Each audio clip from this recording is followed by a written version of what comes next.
Bom dia, gente. Deixa eu chamar a doutora Malê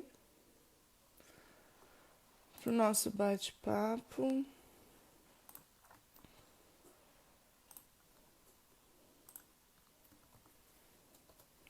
Olá, a Malê entrou.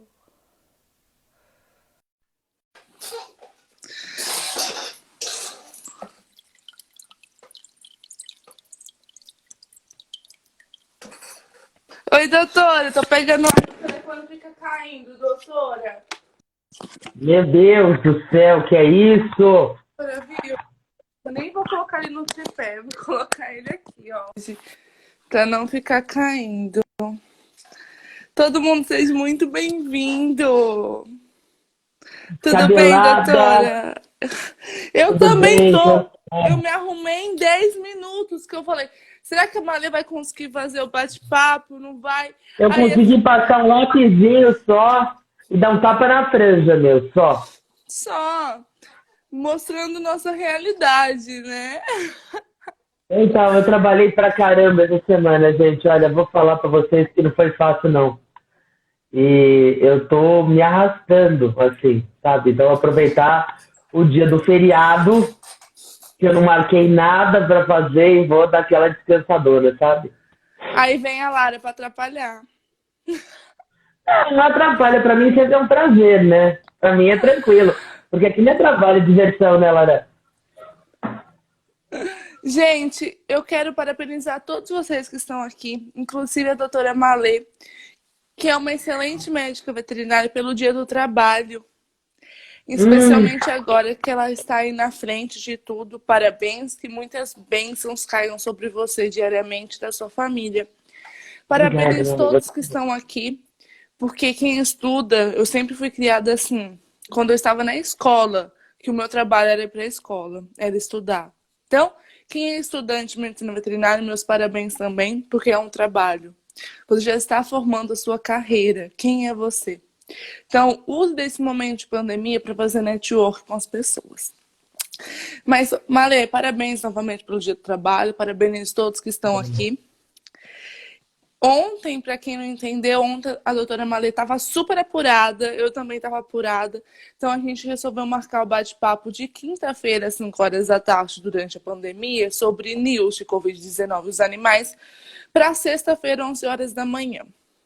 E semana que vem vai rolar a Semana do Engajamento no dia a dia do médico veterinário, às 5 horas da tarde, do dia 4 ao dia 8, com a doutora Érica e eu, nós vamos falar sobre engajamento no Instagram.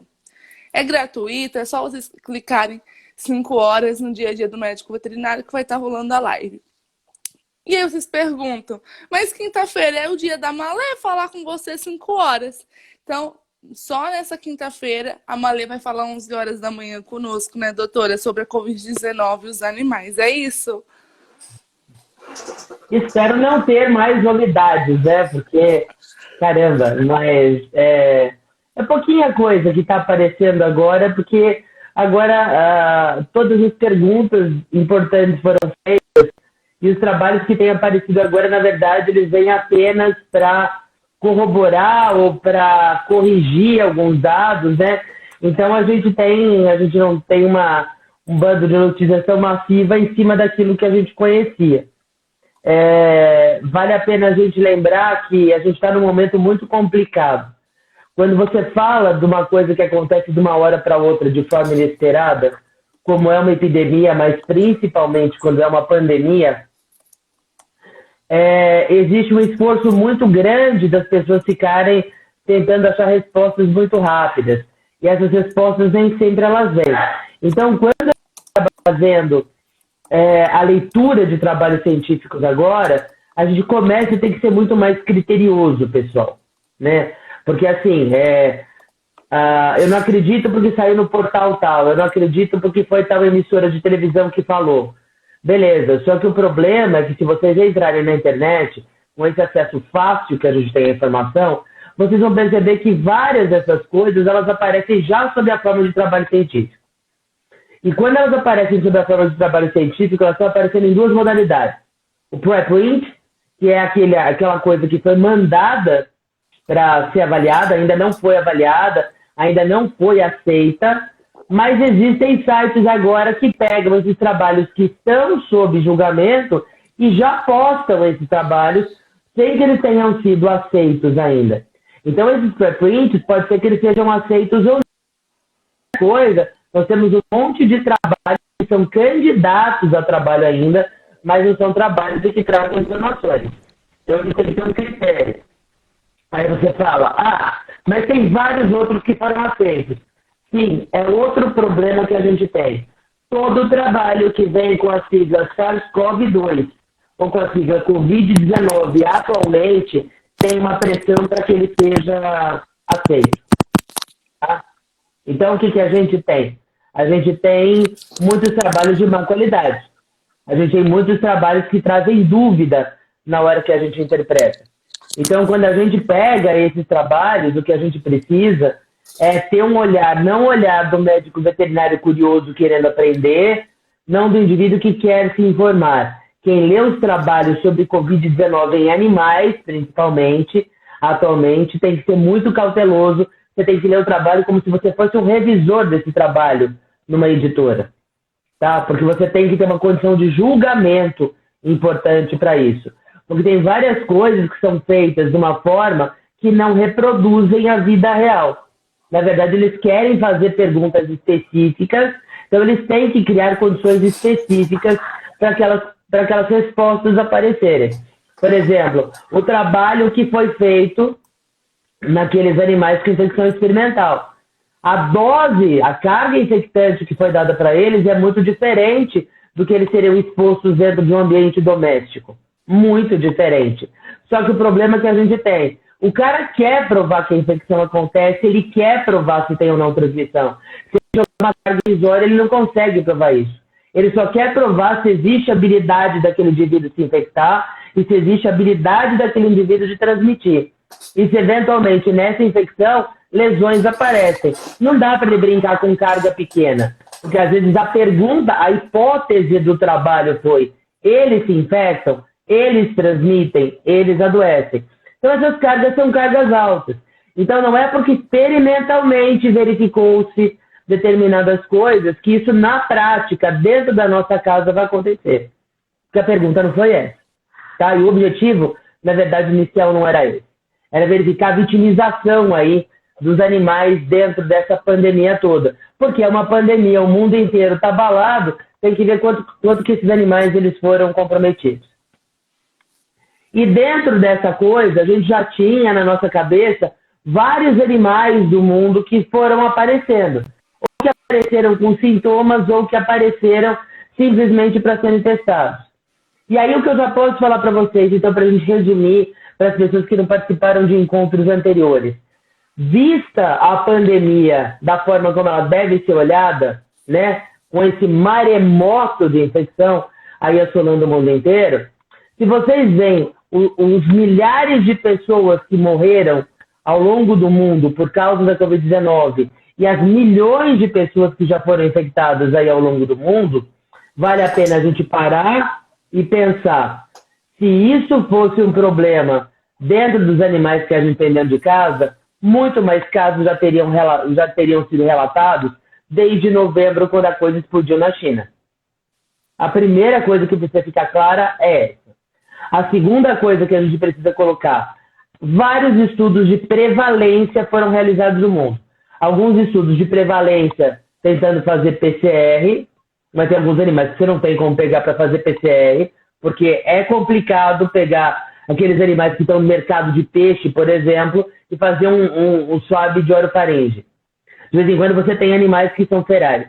Então, dentro desse contexto todo, alguns estudos de prevalência, ou pela PCR, que é uma RT-PCR que pesquisa RNA, lembrando que RT não é tempo real, RT é transcriptase reversa, então é para pesquisar RNA.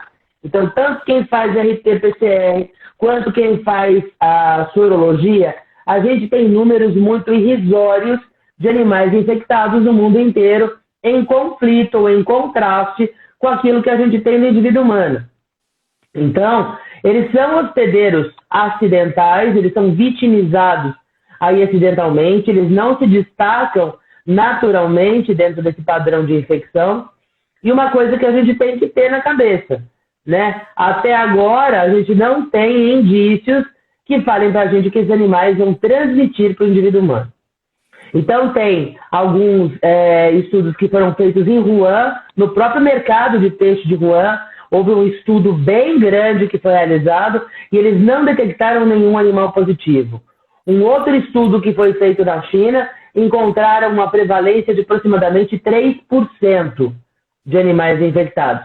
E animais infectados, eles somam cão, gato, coelho, morcego não. Cão, gato, coelho, eles pegam pequenos roedores, eles pegam alguns animais silvestres. Eles fizeram um compiladão. Uma grande empresa, tem algum chiado, não sei se é o microfone de alguém. Uma grande empresa, ela fez um estudo também, porque ela queria saber se ia lançar o teste dela no mundo todo ou não. Então ela começou a lançar esse teste em grandes comunidades para a gente fazer um desafio dentro desse teste para ver a qualidade desse teste. O que eles perceberam também, que em locais onde a pandemia estava enlouquecida, inclusive dentro dos Estados Unidos, o número de animais que foram identificados como positivos foi muito pequeno. Foi muito pequeno. Então a primeira coisa que a gente precisa é botar o pé no freio, porque talvez a gente esteja causando histeria em cima disso também. É lógico que com tanta gente infectada no mundo inteiro, se alguém tem uma homologia de receptor, isso vai acontecer, né? Porque o vírus consegue entrar na célula. Agora, a partir daí, ele entra na célula. Será que ele se replica de forma eficiente para ser transmitido? Porque não é só a entrada na célula que importa. É se o ambiente intracelular também favorece para que o vírus consiga fazer sua replicação adequadamente. Porque o mecanismo da replicação viral ele é complexo. Tá? Ele não envolve só a entrada. Entrar é fácil, né? Entrar é a coisa mais tranquila. Agora, fazer a bagunça que ele tem que fazer ali dentro, ele tem que ser um cara organizado para fazer essa bagunça e a célula tem que ser permissiva para isso. Então, a gente também tem que considerar com essa variante. E aí, no meio dessa bagunça toda, a gente teve os casos que foram citados. O pastor alemão em Hong Kong, que só era positivo, não tinha sintoma, mas também não se acredita que aquilo fosse infecção, se acredita que fosse só contaminação. Lembrando que esses dois termos, eles são diferentes, a gente usa errado. Infectar é quando a célula entra, se multiplica no organismo e suscita uma resposta imune. Contaminar-se significa sujar-se. Né? Para quem é veterinário aqui, teve aula de técnica cirúrgica, você colocou a luva, você está todo paramentado, encostou na parede, o cirurgião dá um berro com você. Fala, você se contaminou. Se contaminar significa se sujar. Então, esse cachorro, esse pastor era contaminação. O Pomerânia era infecção. Por quê? Porque o Pomerânia produziu anticorpos. Ele fez uma sorologia e deu positivo. Só coitado do Pomerânia não tinha sintoma nenhum. Mas acontece que na China, a hora que a coisa ferveu, todos os animais contactantes de quem era positivo foram sendo retirados, foram colocados em caninhos governamentais e foram testados. Isso é padrão deles lá. Mas de todos, olha quantos relatos da China que vocês viram. Vocês viram esse pastor, vocês viram esse Pomerânia e vocês viram mais um gato, que era contactante, assintomático também, de uma pessoa doente. Então, da China, só vieram 3. Dá pra gente começar a ficar um pouquinho mais tranquilo. Aí teve o gato belga. O gato belga, grande dúvida científica do mundo inteiro. Gato belga foi infectado mesmo ou aquilo era contaminação?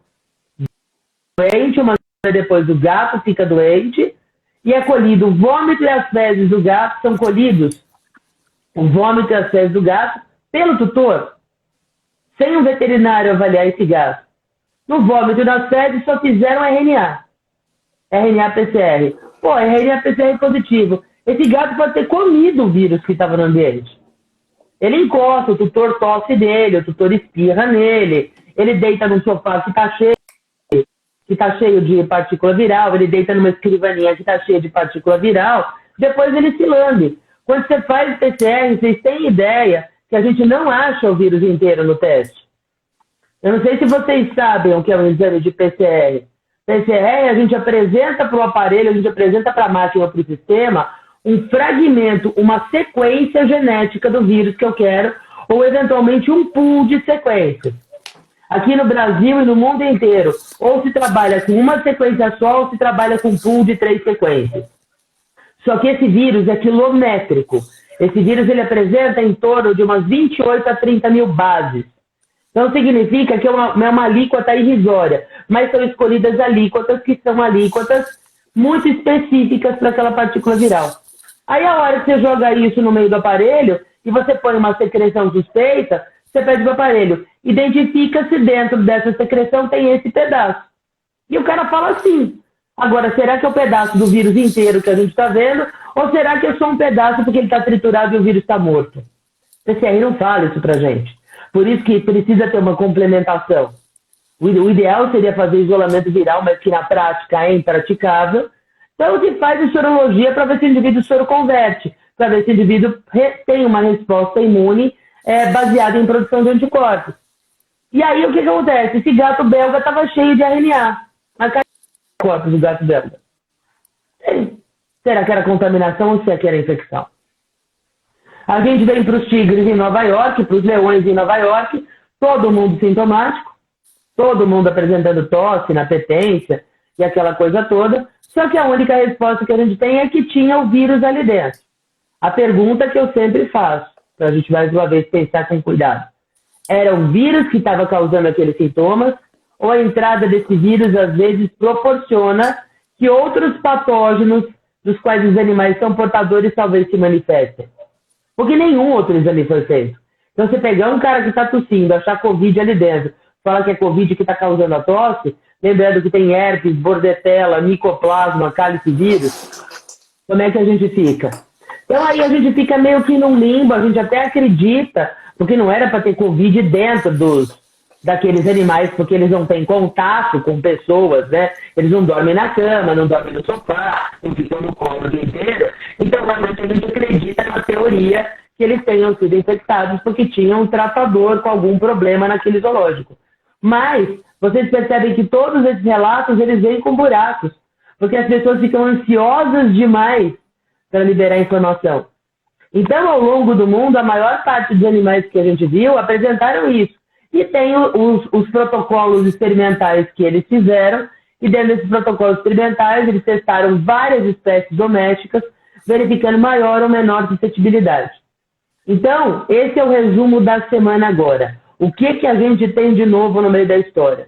No meio da história, a gente tem que o hamster é um cara complicado, o hamster é um cara que se infecta, ele transmite, a gente sabe que transmite para outros hamsters, mas a gente não vai falar que ele transmite para o homem, porque imagina quão impressionante deve ser o espiro de um hamster dentro do ambiente doméstico, né, para conseguir fazer a infecção de uma pessoa, mas isso ainda não tem, mas a gente continua naquela coisa do ainda não acreditar na transmissão do animal para o homem, mas isso é o que precisa ser avaliado a partir de agora.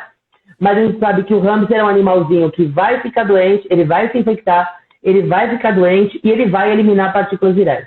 E ele fica muito doente, mas muito doente. Por quê, doutora? A gente tem... Porque provavelmente, além da homologia do receptor, ele também tem mecanismos intracelulares que magnificam aí essa infecção e essa replicação viral. Ele é um hospedeiro muito bem adaptado a esse vírus. Então, nele, que é uma coisa que não acontece em camundongos. Não se tem isso no porquinho da Índia, nem na cobaia. O hamster foi o cara que chamou a atenção. Porque de todos os animais que foram testados, inclusive o coelho no meio do caminho, eles fizeram em animais de laboratório.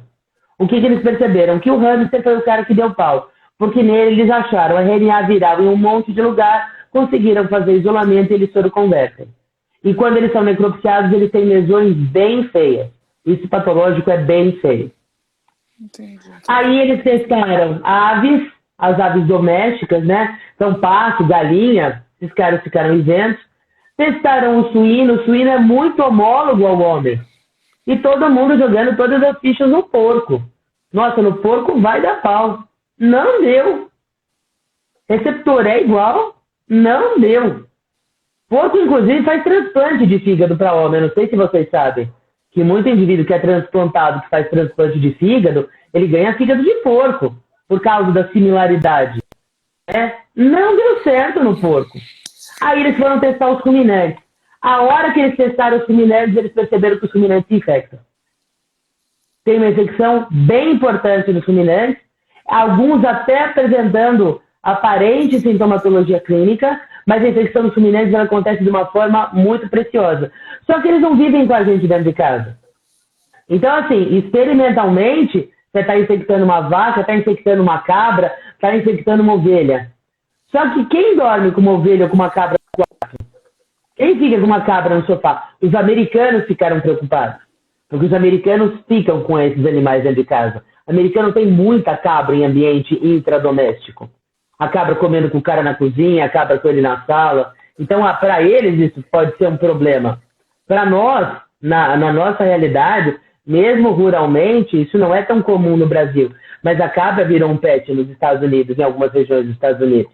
Então, isso pode dar um certo problema. Mas esses ruminantes, principalmente pequenos ruminantes, eles se infectam sim.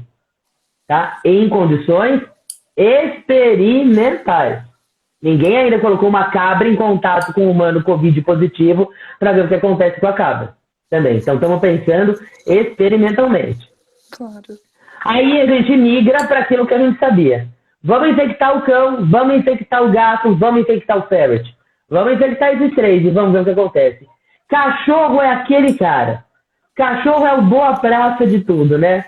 Ele se infecta, mas se infecta daquele jeitão mais menos sofisticado. Eventualmente, ele até pode apresentar sintomas que foram coisas que foram relatadas, mas a eliminação do cão é uma eliminação muito pequena de partículas virais. A transmissão não foi documentada no cão. A infecção dele não é tão bem sucedida. Quando você tem a infecção acontecendo, ela se restringe ao trato respiratório anterior, ela não vai até o pulmão, porque provavelmente a expressão de receptores ECA2 é mais pronunciada no cão em vias aéreas anteriores do que em vias aéreas mais caudais, mas a gente sabe que replica no intestino, alguns cães acabam eliminando pela febre. Então a gente sabe que tanto na replicação intestinal, no que o intestino exprime muito o receptor ECA2, mas o cachorro ele foi bem. E a preocupação nossa, na verdade, é o cão. Porque o nosso contato com o cão é muito promíscuo, né? A gente é promíscuo com o cachorro, como a gente não é com o gato. Cachorro, a gente tem efeito feliz, abraça o cachorro, aperta o cachorro, beija o cachorro, ele beija a gente. O gato, ele, como ele é um pouco mais na dele, ele mantém a gente mais na linha. E aí, o gato deu aquele pau, como a gente imaginava que ia dar mesmo.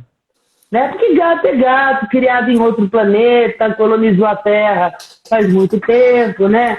Eu falo que gatos são Yoda, né? Gatos são todos Jedi, então a gente sabe que no gato as coisas sempre caminham de uma forma um pouquinho diferente. E aí o que a gente tem? A gente tem esses gatos se infectando experimentalmente, esses gatos apresentando lesões importantes no início patológico na necrópsia. Só que a gente tem que lembrar que quem teve lesão importante na necrópsia eram filhotes, quem apresentou lesões graves, importantes, eram indivíduos muito jovens que foram utilizados no experimento. Então a gente tem que lembrar que a imunidade dos indivíduos também é um pouco mais falha.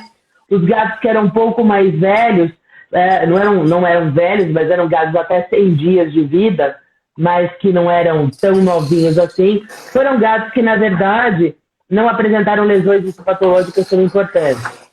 A gente teve um problema aí, porque alguns desses gatos eram gatos ferais, eram gatos que estão acostumados à manipulação, eram gatos mais irascíveis, então exames mais profundos para verificar direitinho o PCR ali no trato respiratório com eles em vida foi um pouco mais complicado.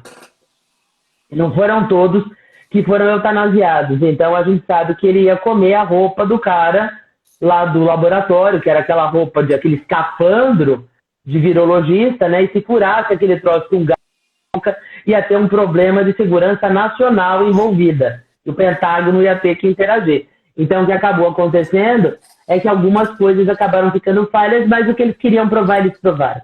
Que os gatos se infectam, que os gatos desenvolvem lesões e que os gatos transmitem.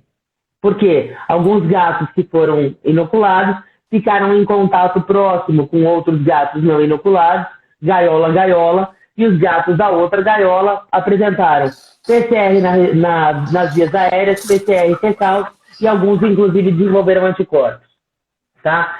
Não sabe que isso acontece, mas veja bem, transmissão gato a gato dentro de condições de laboratório experimentais. Então, o cara queria saber se o gato se infectava, se o gato ficava doente, se o gato transmitia. Com a carga que eles deram no laboratório, eles dizem, sim, a gente não sabe nas condições em que a gente vive, mas o vírus vai conseguir se pronunciar bem no gato. Mas a gente não tem visto isso, que foi o que a gente comentou no início. Os números não mostram isso pra gente. É isso mesmo. E aí veio a grande novidade da semana. O ferret. Não sei se algum de vocês trabalha com animais silvestres ou com os animais pets exóticos, que é mais correto a gente falar. Mas o ferret, que não é furão, que é um primo do furão, mas ele não é o furão. Lembrar que o ferret é uma outra espécie, é um mustelídeo também, mas não é o furão. Mas lembrar que o ferret ele pode ter problema sim. E ele pode ter problema grave. E das espécies que moram dentro de casa, é aí que fica o problema. Porque ele fica muito doente. Né? Então a gente consegue perceber experimentalmente que o ferret se infecta muito bem, que o ferret adoece bastante. Ele faz uma doença com curso clínico menos maligno. Vale a pena a gente lembrar isso. Nenhum animal apresentou o mesmo curso clínico que apresenta o homem.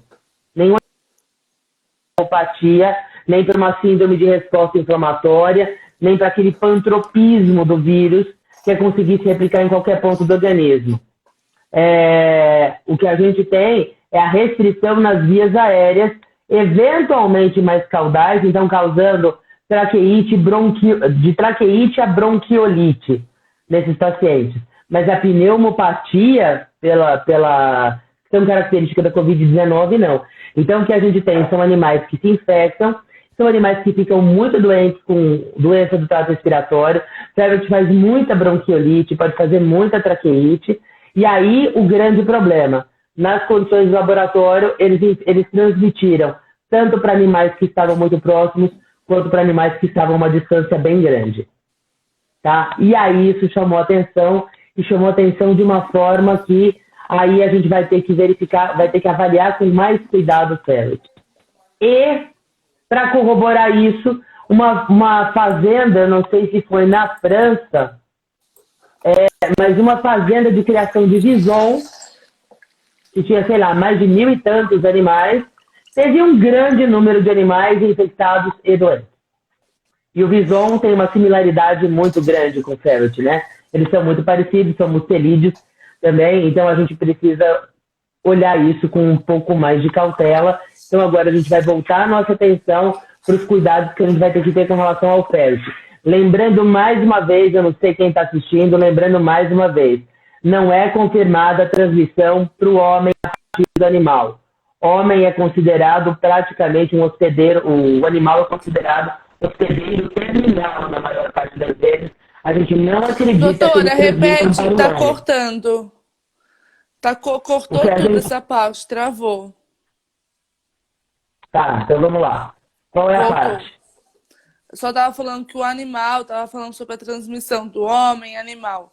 Então, Ainda gente não se transmite, né? Não se acredita, e até agora não se comprovou transmissão do homem para o animal.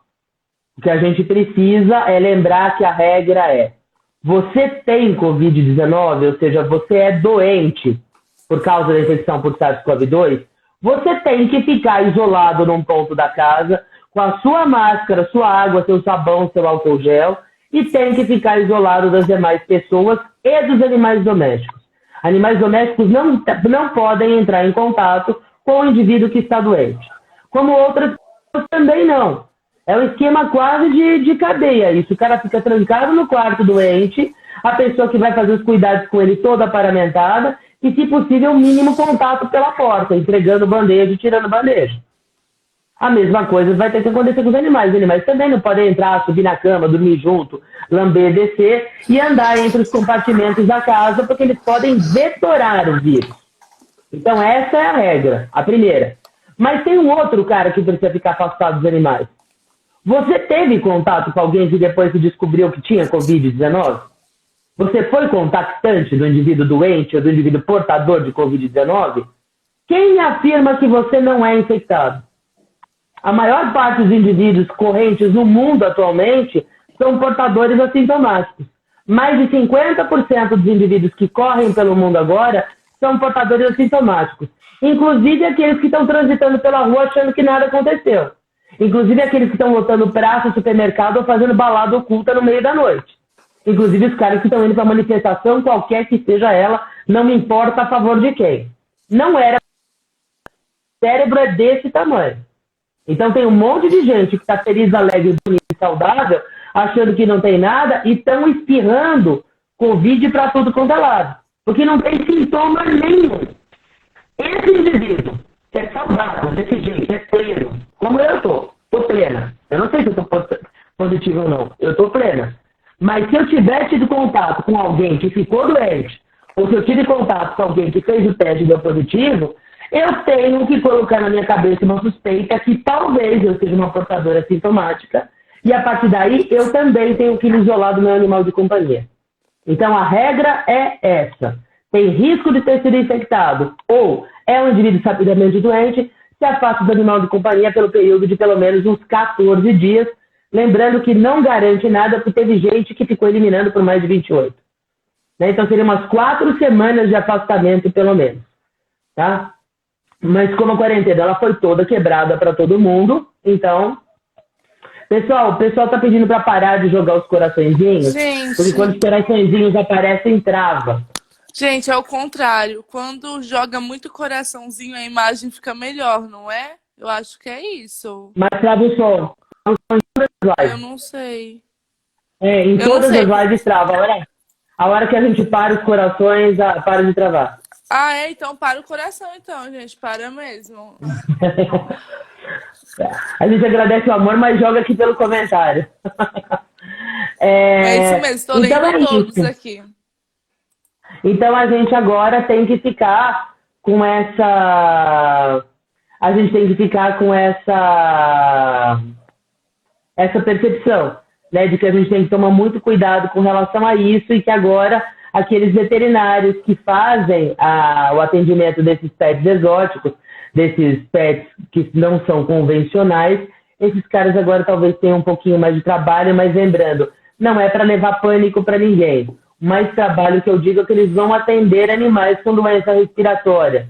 Não vai mudar a nossa premissa, nós não vamos mandar testar, nós não vamos tratar o indivíduo para Covid-19, porque todas as vezes que os senhores atenderam pacientes com doença respiratória, eu duvido que vocês tenham feito teste para bordetela bronquicéptica, herpes vírus, calicivírus, micoplasma, coronavírus respiratório canino, etc, etc, etc. Portanto, a gente continua fazendo o mesmo jogo que a gente fazia. Atende, isola o paciente, faz o tratamento de suporte, garante nutrição, garante hidratação, a gente melhora, às vezes, o quadro respiratório, limpa a narina, é o que vai fazer. A única novidade que tem é que saibam que o ferret realmente vai ser mais problemático e o hamster como animal de companhia também. Vão adoecer e fazem doença importante, mas recuperam-se rapidamente, que foi o que a gente observou em outros animais que foram teoricamente infectados de forma natural, os tigres ali no zoológico de Nova York e os leões que eram contactantes desses tigres. Tá?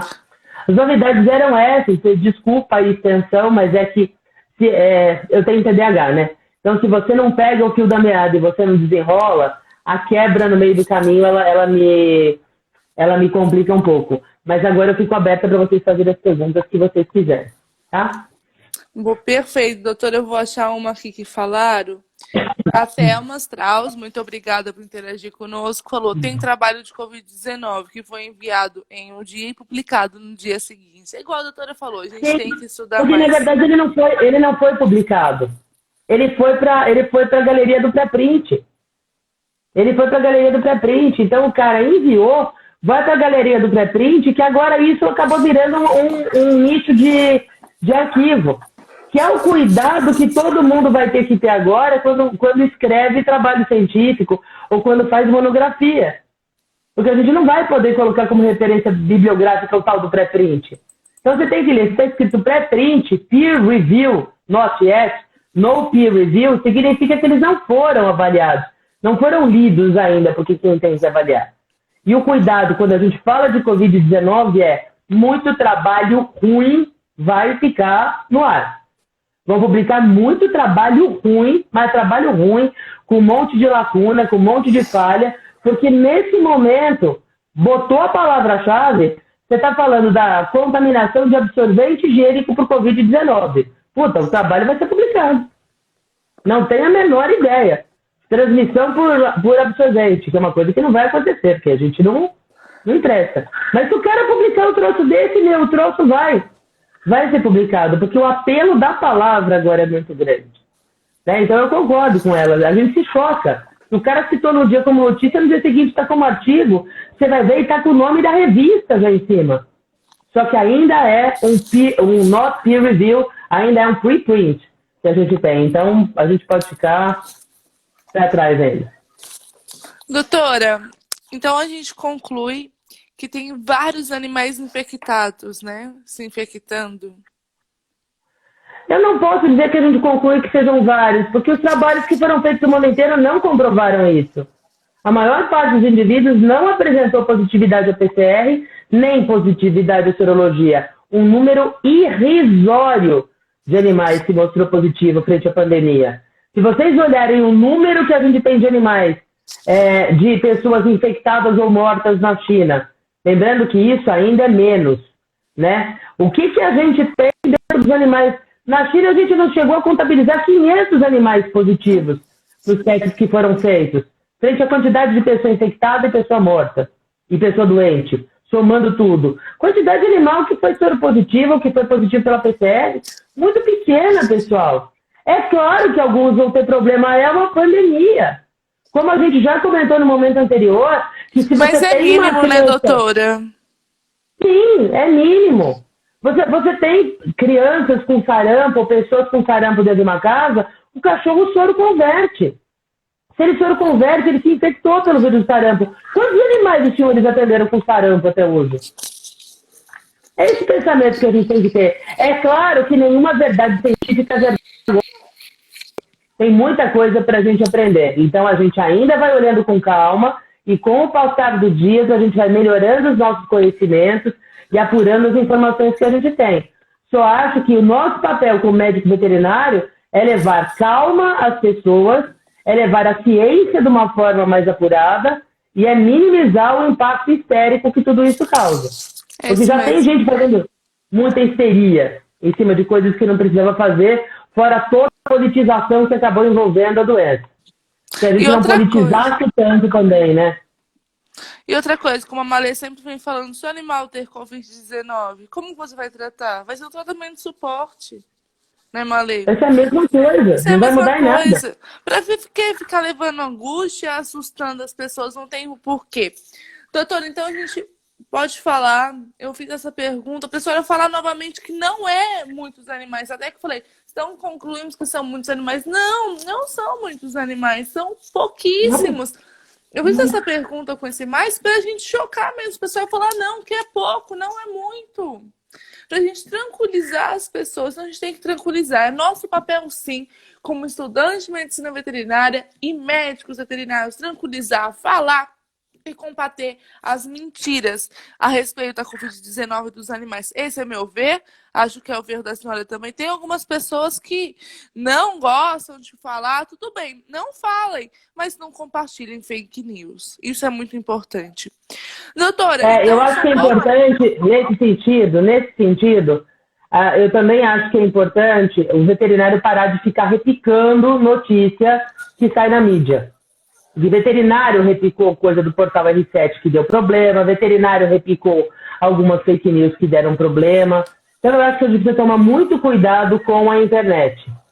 A gente precisa tomar muito cuidado, porque a quantidade de notícia infundada que aparece e de notícia elaborada para causar impacto que aparece é muito grande. Vocês sabem que tem pessoas que morreram mais de 6 vezes e elas ainda estão vivas. Né? Então, assim, tomem muito cuidado com tudo que vocês vão repostar. Os reposts, eles são muito perigosos. Eles são muito perigosos. Coloque uma opinião pessoal, mas cuidado com aquilo que vocês vão repostando. Não importa se é do seu político de estimação, do político que você odeia, de uma receita de bolo, não importa que é a respeito de notícias sobre Covid. Seja criterioso e vamos melhorar essa nossa conduta para a gente poder ser encarado de forma séria. A gente tem que ser encarado de forma séria. Doutora, a senhora falou que não é uma zoonose, ainda não é uma zoonose, tem um outro nome. A senhora pode repetir esse nome que a senhora sempre fala e eu sempre esqueço? Qual o nome? Que a gente sempre fala que não é uma zoonose, que é outra coisa, né? Que o animal não passou para o humano, não fica passando para o humano, e do humano não passa para o animal ainda. Tem outro... Não, do homem pode passar para o animal. Isso a gente sabe que pode acontecer. Aí tem um nome, então, não tem? Isso seria uma zooantroponose. Isso, zooantroponose. Zooantroponose é do homem. Então teria um comportamento zooantroponótico. Zoo, o animal vem na frente, significa que ele recebe. Antropo é o homem que passa. Zoonose, porque a doença é transmitida entre homens e animais. Então, zooantroponose. Se fosse o contrário, seria uma antropozoonose. Igual a tuberculose, é isso, doutora? A tuberculose, ela tem os dois caminhos. A tuberculose é tanto antropozoonose como ela é zooantroponose. O animal passa para o homem e o homem passa para o animal. Vamos pegar esporotricose. Gatos com esporotricose. Eles arranham o dono e passam para o dono. Aí chama antropozoonose. Porque o homem recebeu do animal. Que não vai pelas duas vias, vai por uma só, né? Então, teoricamente, vamos lembrar que teoricamente, por tudo que foi postulado até agora, seria uma zooantroponose. É isso mesmo. Então vamos rezar para que continue assim, né, doutora? E a gente precisa se comportar direito, né? A gente precisa se comportar direito. Queria fazer uma propaganda aqui para vocês. Hoje eu fiz as minhas redes sociais. Esse é um cara que eu gosto muito. Era Jedi, virou pro lado negro da força, depois do finalzinho ele volta atrás de novo. Esse daqui é meu ídolo. Aliás, o que eu adoro ganhar presente do Darth Vader, vocês não têm ideia. Né? A galera gosta de bichinho de pelúcia, eu gosto de pantufa do Darth Vader, caneca do Darth Vader, e eu tenho vários. Só para mostrar para vocês que o Darth Vader está ensinando vocês o que fazer em época de Covid-19. Ele está de máscara, ele está de luva, e ele é um cara solitário. Ele não faz convívio social fora de casa. Ele normalmente não se mistura com as pessoas. Então esse é o nosso modelo para a gente lutar contra a Covid-19. Fica a dica e a força esteja com vocês, né? Amém, amém. Doutora, eu quero ressaltar mais uma coisa maravilhosa, sua didática, como sempre. Também vi isso nas redes sociais, tinha certeza que a senhora ia falar sobre isso. Doutora, gente, pode interagir, pode colocar afirmações, perguntas. Vamos discutir. O bate-papo sobre news Covid-19 dos animais é para isso. É para atualizar os médicos, veterinários e graduandos. Doutora, eu lembro que a gente comentou que se o animal sair para a rua para passear, que tem animais que saem mesmo, tem que sair porque são grandes, de porte médio, grande, que moram em apartamento ou não faz as fezes, necessidades dentro de casa ou em apartamento mesmo. Tem que sair para a rua. Doutora, a senhora falou que na nossa consciência, né, a gente tem que fazer a higienização. Não usar álcool 70. Ontem eu quase dei a louca aqui em casa. Que meu pessoal não entende que minha cachorra não precisa tomar banho no pet shop. Que eu posso dar banho nela aqui em casa. Cada dia, cada semana é uma história nova. Ai, a Nina tem que ir no pet shop pra raspar, tirar o pelo, tosar, arrumar ela, bonitinha. Não, gente. Lembre que o pelo do cachorro, do animal, é algo térmico. Que se tiver calor, ele vai se adaptar. Se tiver frio, ele vai se adaptar. Então, não tem essa preocupação, não é, doutora? E aí, travou, doutora? Acho que travou, não. Não. E é muito perigoso no transporte desse animal até o pet shop, nas caixas, né, doutora? Em especial os gatos, a gente já tinha falado sobre isso também. Então, tem que tomar um cuidado. E aí, a minha cachorra chegou, Minha mãe passou nas patas delas álcool 70. Nossa. Aí eu falei, o que você quer você com a cachorra, mãe? Já falei que não é pra levar. Minha irmã é veterinária também falou pra não levar. E ele leva escondido. Então eu falei, não, mãe, não é assim que faz. E tem muitas pessoas que acham que estão protegendo o animal passando álcool 70, né, doutora? E a doutora explicou em outra live do bate-papo do dia a dia que a gente tem que passar aquele paninho, sabe? Que vende no pet shop.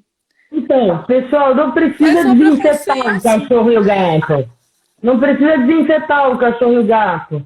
A remoção mecânica, ela já é mais do que suficiente, pessoal. Adriana Lima Teixeira, minha R1 carioca predileta, meu amor. Nossa, nem contive agora, desculpa. Sou tiete dessa mega oftalmo veterinária que apareceu aí agora, espetáculo de pessoa que faz uma medicina veterinária de categoria Master Plus. Te amo, Adri, muita saudade. Então, pessoal, o que a gente tem que ter na cabeça é que quando a gente tem o animal de companhia, ele não atua como um fômite ideal. Porque o vírus, ele fica muito mais aderido e muito mais arraigado a superfícies que são lisas, que são naquelas em que ele se mantém por dias.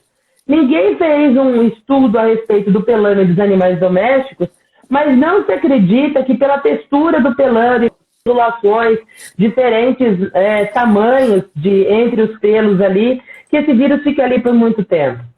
Um animal que tem acesso à rua é muito pequena a chance dele trazer vírus para dentro de casa na sola do pé. Porque indivíduos que trabalham no hospital atendendo indivíduos com Covid-19 não saem com sapatos carregados de vírus. Então não se acredita que isso aconteça, mas como nós temos um papel importante de preservar a saúde humana, em havendo dúvida científica, o que a gente vai solicitar ou sugerir, que é melhor? A gente vai pedir para o indivíduo lavar ou limpar essas patinhas. Se utilizar um lenço umedecido já é o suficiente, porque é remoção mecânica de partícula, que é o que a gente faz quando a gente lava a mão. É remoção mecânica, mas é só um degermante de sabão. Ali é remoção mecânica. Então, passar o lenço umedecido nos interdígitos, passar ali entre os coxins, na superfície da mão, na superfície do pezinho do cachorro. Se quiser também, na região perifocinho, peribucal, região de pescoço, que são regiões de mais conflito.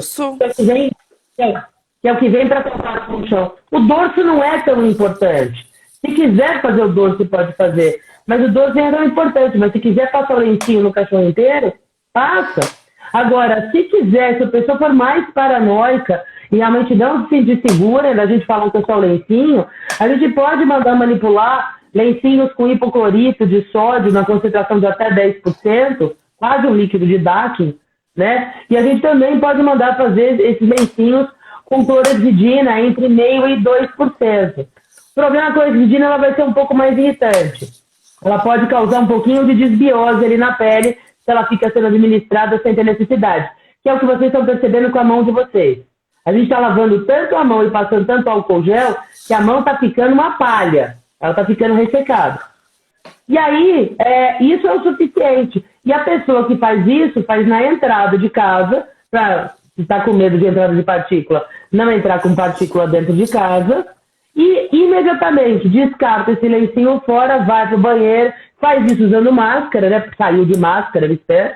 Vai para o banheiro, tira a mascarazinha, bota para lavar e para desinfetar. Lava a mão com água e sabão, lava direitinho, 20 segundos, seca na toalhinha que é só sua, álcool gel na mão e terminou o problema. Não é para passar álcool gel nem álcool 70 em cão e gato. E, aliás, quem está recomendando isso está dando bastante dinheiro para quem está atendendo emergência, porque tem animal que está vindo intoxicado. Semana passada aqui vieram 6 animais intoxicados com álcool gel, embriagados. O cachorro estava até com hipoglicemia. Então vale a pena a gente tomar um pouquinho de cuidado com relação a isso, tá? Obrigada, doutora. Até anotei essas dicas. Com relação à ida banhitosa, né? Tem indivíduo que não consegue dar banho no cachorro em casa. Tem indivíduos que são mais senis, que são idosos, tem cachorro que é mais difícil. Bom, então a gente vai pensar em algumas situações que banho tosa tem que ser utilizado. Vamos dizer que não tem jeito, tem que levar o animal para banho tosa. Tem que trabalhar no sistema drive-thru. Porque não pode ter acúmulo de pessoas na sala de espera do banho tosa. Porque a distância mínima entre pessoas tem que ser de 2 metros. Como é que você faz? O proprietário vem, traz o animal, o cara vai pegar o animal no carro, contato entre as 2 pessoas mínimo possível, é pegar o animal, o cara faz todo o pagamento por transferência eletrônica, não vem com maquininha, não vem com cartão, não vem com nada, faz transferência eletrônica se for possível. O cara vai, entra, dá banho no cachorro, faz o que tem que fazer com o cachorro, desde que esteja utilizando máscara, luva e todo o resto, devolve o cão para esse tutor e depois tem que desinfetar todo o caminho percorrido por esse cachorro. Porque esse cachorro ele veio de casa, então o cara também vai ter que se calçar ali dentro. Problema que você tem. Garanta para mim que os indivíduos que estão trabalhando dentro de banho e tosa estão trocando essa máscara a cada 2 horas. Lembrando que o ambiente de banho e tosa é um ambiente quente. É um ambiente quente. Tem o calor do vapor, tem o calor do secador, tem a movimentação do indivíduo. Essa máscara ela fica úmida, ela fica muito molhada. Se vocês estão usando máscara, vocês sabem que é verdade. Vocês saem para sair para fazer o supermercado com a máscara, quando ela volta, ela está ensopada. Galera, tem que trocar a máscara a cada 2 horas, porque senão o efeito dela foi perdido. E será que Né? troca, doutora? Vamos e convenhamos, né? Eu conheço pessoas que gerenciam banho e tosa e que têm sido rigorosíssimas nesse sentido. Mas é minoria, né? Inclusive o balcão ele é cercado 2 metros antes. O Thiago apareceu aqui agora há pouco, o Thiago Maier, né? O Thiago que foi meu aluno. Eu estou sabendo que na clínica dele tem um distanciamento do balcão também. Parabéns, Thiago. Queria dar os parabéns para o Thiago, porque pelo que eu soube, você está sendo um modelo nesse atendimento. Então, eu queria dar os parabéns aí para o Thiago, porque a fofoca que chega para mim de você é muito boa. Então, parabéns pela responsabilidade aí. Então, é isso que tem que ser. Você tem que colocar uma... para não deixar o indivíduo chegar perto do balcão. O cara não pode chegar perto do tutor. Mesmo.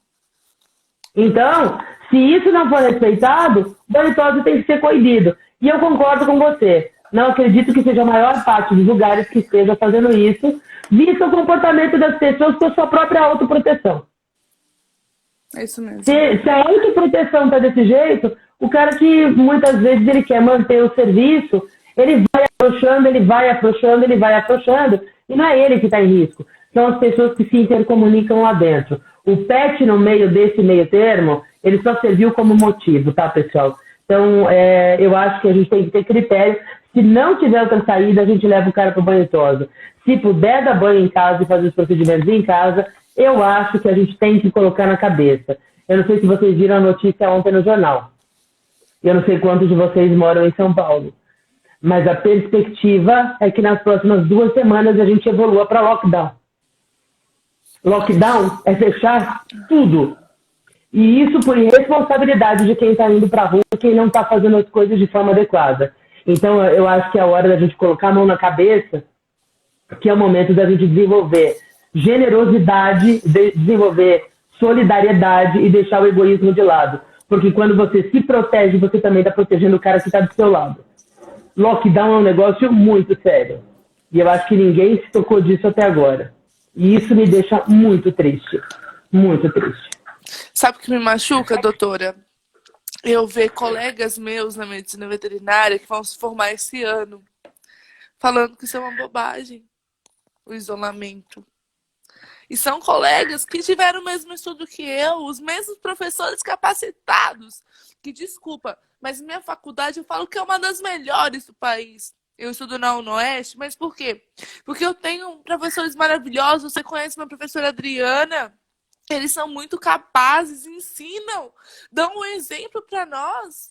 E eu vejo aluno falar isso para mim, aluno amigo meu falar que isso é bobagem. Gente, você é da saúde. Você acha que você não estudou direito, então. E eu adoro discutir, adoro trocar informação. E eu falo, gente, pelo amor de Deus, se vocês estão falando isso, a senhora de 80 anos vai mudar? Se ela tá indo pra rua, por que você não dá um exemplo de vez ficar falando que deixa voltar tudo ao normal, que ela vai continuar saindo mesmo? Não, gente, dê um exemplo. Senão vai acontecer isso mesmo. Eu acho que é melhor a gente perdeu um tempo da faculdade, porque todo mundo fala, qual é a sua prioridade agora? Eu falo, não é minha faculdade. Minha prioridade agora são as pessoas do mundo, são minha família e meus amigos. São a saúde. Eu penso assim, é difícil reconstruir uma empresa, mas uma vida não se reconstrói. Esse é o meu Não, pensamento. e outra, esqueçam números. Não importa se morreu um, se morreram 10 ou se foi 1 milhão. São pessoas. E essas pessoas são amores de outras pessoas. Tenham isso na cabeça. E uma coisa muito importante que eu acho que a gente tem que colocar o pé no chão. A doença acabou sendo, principalmente no Brasil, muito politizada. Então não adianta, gente, o pensamento de que eu não vou concordar com isso porque o político que eu gosto está falando o contrário, ou eu vou fazer contrário porque o político que está pregoando isso é um cara que eu odeio. Esqueçam os políticos. Eles não prestam para nada. Eles não se importam com ninguém. Nenhum deles serve para nada. Então não comprem essa briga. Não comprem essa briga. Sejam seres humanos bons. Sejam responsáveis. Trabalhem de uma forma correta. Usem conhecimento. É o momento de se basear numa coisa chamada ciência e ponto final. Exclusivamente na ciência. Não me importa de quem vocês Seja gostam ou quem político. vocês odeiam. Seja apolítico. Numa epidemia, nós temos que ser apolíticos. Pelo Não amor de importa se Deus. o seu cara de estimação ou se o cara que é é o objeto do seu ódio fale alguma coisa que você queira fazer a favor ou ao contrário. Nada a ver. Não é time de futebol. Não é time de futebol. Não é Corinthians com Palmeiras, com São Paulo. Eu só sei time São paulista. Paulo ganha, eu só queria falar isso, mas pode continuar. Corinthians, meu. São Paulo, mas não Corinthians. pode continuar São Corinthians. Paulo, São Paulo. Então, pessoal, não adianta. Essa coisa de torcida organizada tá feio. Tá feio. Então, deixem isso de lado e vamos seguir as diretrizes que a saúde fala pra gente. A Ó, Adriana a fez uma estatística observação nessas horas é perfeita. assim, se 1% for da sua família, para você foi 100%. Gente, é isso! Obrigada, Adriana. É Parabéns, isso. é Adriana. isso. Minha Adriana. mãe é Adriana, é chefe da exatamente isso. comunicação. Minha mãe é chefe da comunicação de Assis e eu vejo que ela está sobrecarregada. Comunicação de Assis, nós somos do interior de São Paulo, trazendo o exemplo do interior de São Paulo, como as informações estão sendo passadas, carro nas ruas. E mesmo aqui em Assis, doutora, com tanto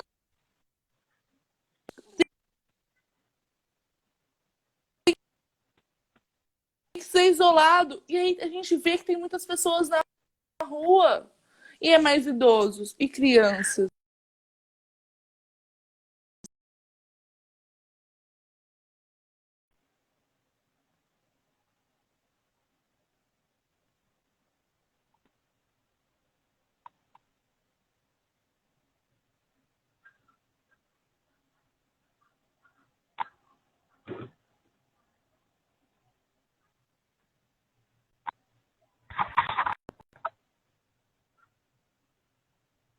Eu vou perder o som.